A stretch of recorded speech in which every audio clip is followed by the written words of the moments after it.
Hello everybody, my name is James, hope you're all doing well, and welcome back to another video. So Red Bull have spoken about an advantage they feel they have, the FIA have changed their rules slightly for the Melbourne Grand Prix, and Mercedes have made a big revelation about the performance of their car for the Melbourne Grand Prix and beyond. Make sure to like the video, and subscribe for more Formula 1 content, but let's jump straight into the news. So let's start with Red Bull, where team advisor Dr. Helmut Marko has revealed the advantage he feels the team have over the rest of the field.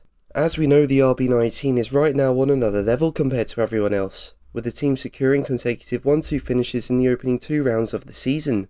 This is despite rivals getting closer to the team in qualifying trim, and Marko believes the team having a big advantage in the races due to the RB19 having better tyre wear. He said, "You have to say that the midfield of our pursuers, both Mercedes and Aston Martin, also Ferrari to a certain extent, have come closer, especially in the qualifying round. But in race trim, from what I saw, we were a second quicker at times. But that seems to be related to the fact that we still have the best performance when it comes to tyre wear." Now what I would say is that Aston Martin are very good on their tyres. In fact, I'd say it's so good that it could be very near the degradation rate on the RB19.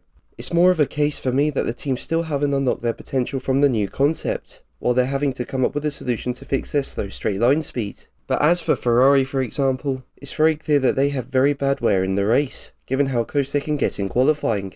So right now Red Bull have an advantage in all areas it seems, with the car looking very complete at the moment. But let's move on to the FIA, who've made a tweak to the rules following complaints from drivers. Now the last 2 races saw Esteban Ocon and Fernando Alonso being penalised for being slightly left or right of their grid box at the start. This is because of a rule this year that states a driver who has all 4 wheels not within the front and sides of their grid position marker will be deemed to be in the incorrect location. But drivers have complained that it is hard to see the grid box margins when pulling up for the start. But grid boxes will be widened by 20 cm for the Australian Grand Prix, which in turn should make it easier for drivers to slot correctly into it. Now for me, I feel getting a penalty for being slightly left or right of the grid box is a bit harsh. I mean, starting too far forward is one thing, and that's a slam dunk penalty given there's a clear advantage that can be gained from doing that. But I don't think there's really any advantage you can gain from being a bit left or right. I guess you could argue in the wet, moving a bit over to the right or left could be an advantage given the surface may be better. But on the whole, I don't feel there's much if any advantage to be gained. But let's move on to Mercedes, where team boss Toto Wolff has revealed the progress Mercedes have made for the Australian Grand Prix. Now the season didn't start off well for the team, with them nowhere at the Bahrain Grand Prix. This led to the team admitting their concept was wrong and that changes needed to be made. But what we did see was the team make some progress in Saudi Arabia, with them being stronger than Ferrari and getting closer to a podium. And Wolff said the progress Mercedes saw was encouraging. He said, "We maximised the package we had and scored some solid points.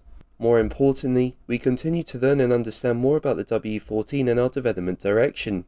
Everyone back at base has been hard at work to turn these learnings into performance." Now according to Wolff, this ongoing work appears to be bringing results, but the Austrian insists that the team won't be happy until the performance on track reflects this. He said, "The signs we're seeing back at the factory are promising.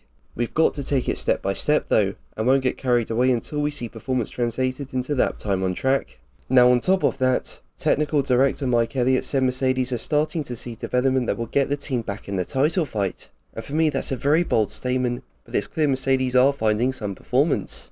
But what do you think? Let me know in the comments below. But that's going to be the video from me today. Thank you ever so much for watching. Make sure to like and subscribe for more videos, and until the next one, take care.